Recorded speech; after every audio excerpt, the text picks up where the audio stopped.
and welcome back to more Hat in Time.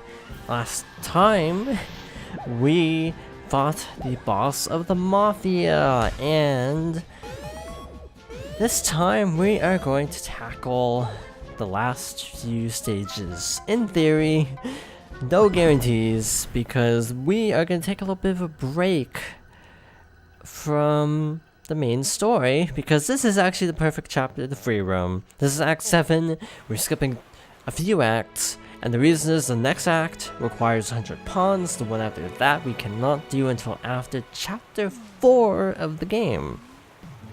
In true collectathon fashion. So, we have the Golden Vault. But we are also going to tackle the remaining regular vaults as well, the red, blue, and green.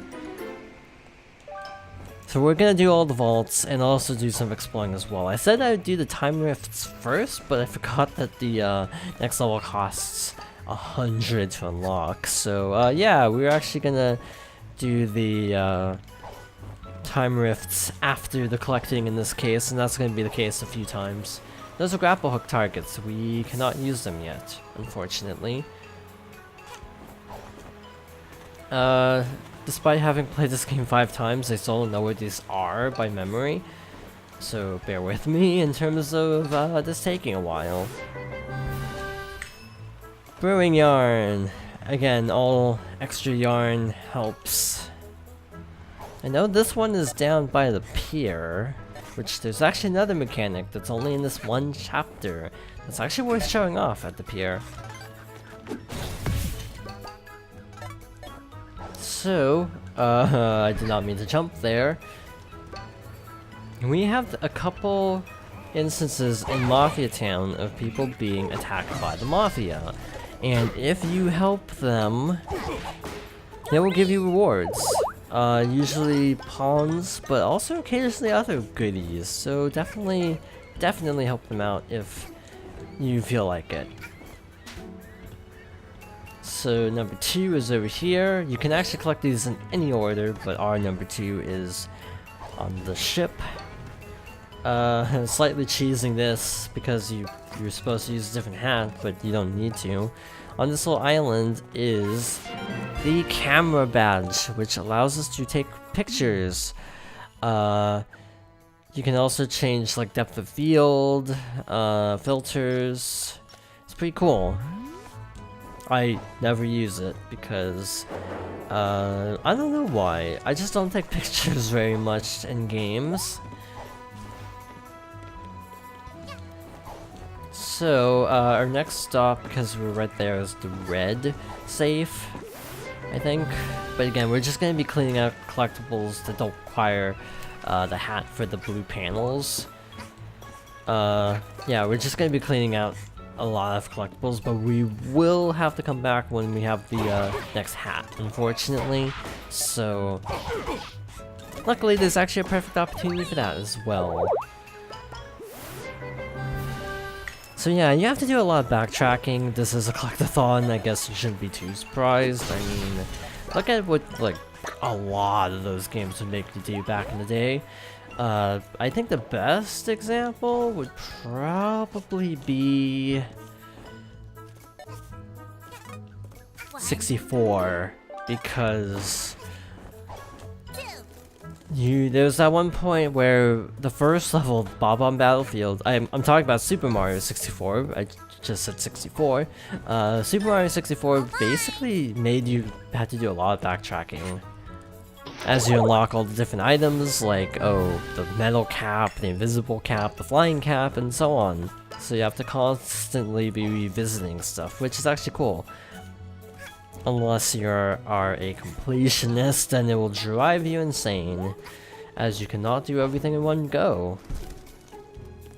So we cleared out the red safe, nothing too important in there, but hey, more yarn, the better.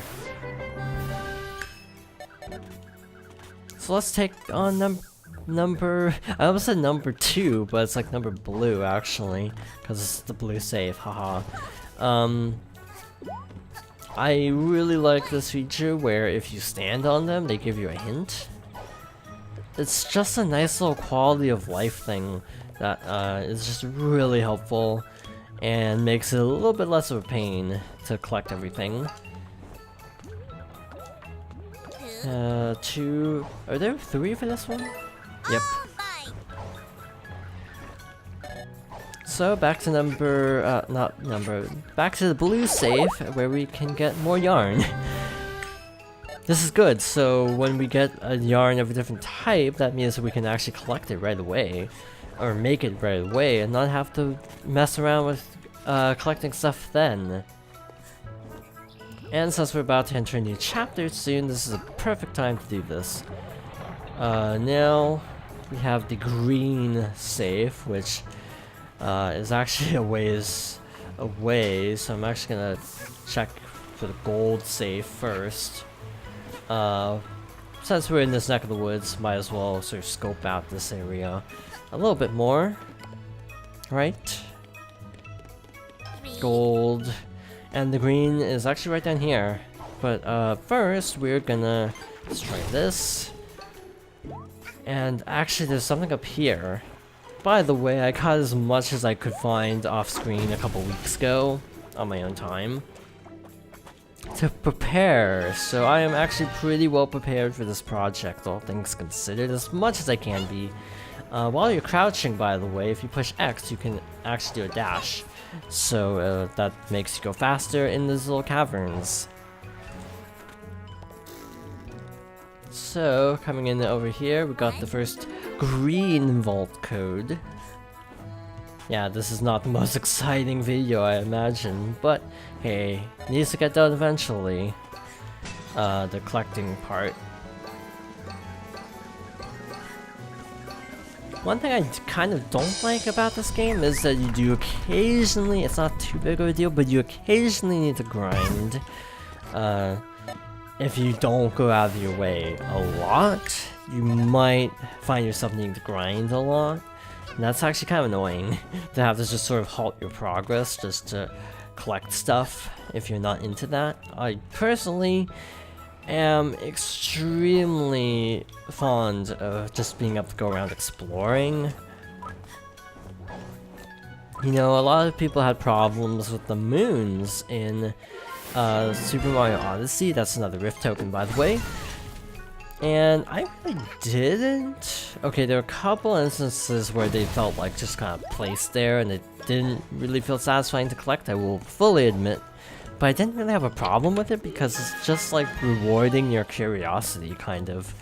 So it's like I didn't really have a problem with Odyssey's just sort of piling moons everywhere strategy, because it just meant more things to find.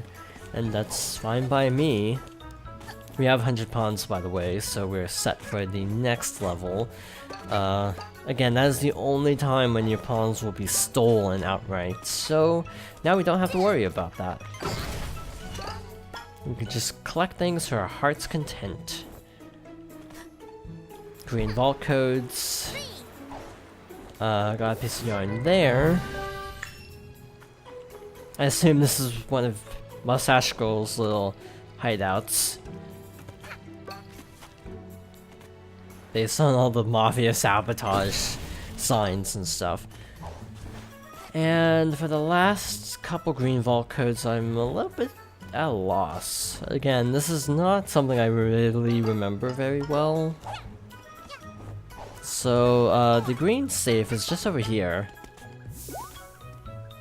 So you gotta kinda wait for the trails to go out for a little bit, otherwise they might disappear too fast. By the way, this game has some weird audio mixing on PS4 where some sound effects are way louder than others. So I apologize if some things sound too quiet and other things sound too loud. But yeah, it's just kind of an issue. This game isn't perfect by any means. It's fun. It's one of those games that I actually defend this way, where it's like, it's not a perfect game. There are some things that are legitimately kind of not so good about it. But it's just fun enough to carry you through a lot. Kind of a little cave that you actually can't explore normally, but it fires you out to the other side where the pier is. Nice little shortcut if you need to get around a little bit faster.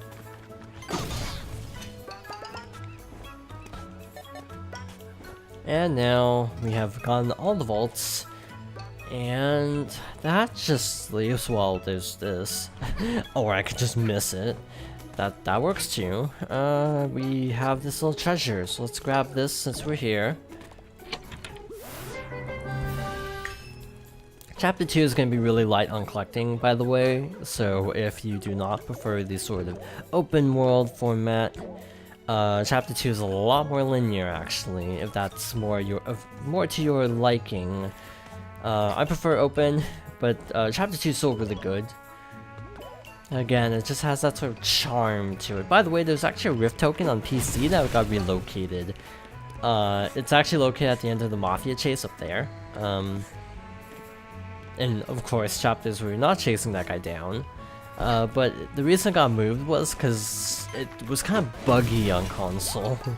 You're not really supposed to collect it. There's like a Rift token that you can see falling off a ledge at one point, and yeah, that's really hard to collect, so they moved it and took that one out of the PC. But the console versions, because there's no mod support or anything, they haven't like updated the console versions.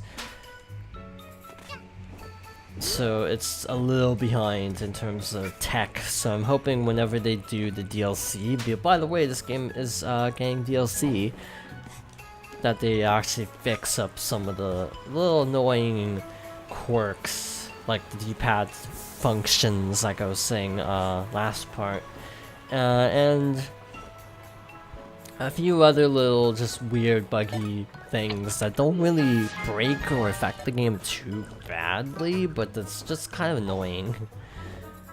By the way, there is an achievement for knocking all of the Mafia off the ledges in Mafia Town, so if you see them on the ledges, you should knock them off if you like achievements.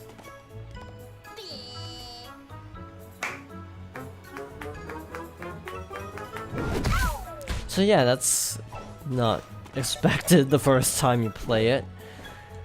When I said I was going to talk to somebody and then changed my mind, that's why, because I realized they wouldn't be one of the goons that would do that. So we have all the vault codes that we need to progress. So we're just gonna go over to the vault and end this little free roam session.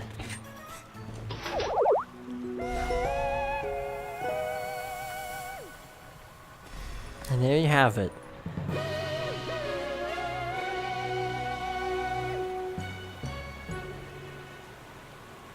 And I don't know if we're gonna get a tutorial now or a little bit later, so we'll find out shortly if we get an intruder alert.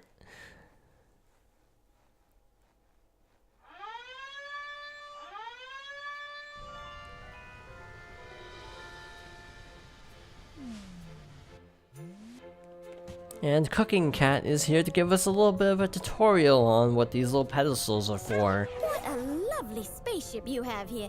Sorry for the break and entering. I just really wanted to see what an alien spaceship is like. You know, I expected aliens to be more green and probably with a thirst for flesh. But I guess you aliens come in all shapes and sizes, huh?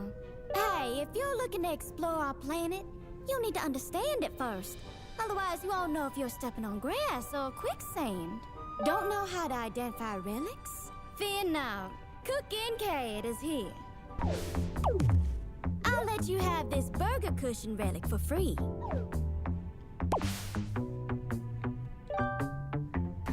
You can identify this relic at the podium. If you place them on the podium in the correct order, you might be able to make sense of it. If you're able to identify a relic, something great might happen. You never know, so keep an eye out for relics. I've taught you everything I know about relics. Cooking Cat has served his mission. So with these little podiums, we have to actually pay to repair them. That's fun. So I'm only going to repair one because we need to afford the next mission. So let's take the burger and complete it.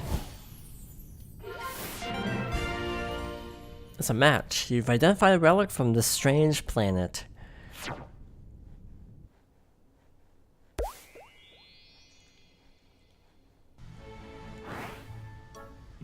Research concludes that this thing is very soft to sit on, so soft that the only logical conclusion is that these are the chairs of this planet. It's not a snack, I tried, it tastes like fabric. Earthling sitting device. So yeah, you get little bios for everything. But yeah, we're not completing this one because we still need to actually afford the next level. So we got a little purple deal floating around. And that is our purple time rift, which is a new mechanic.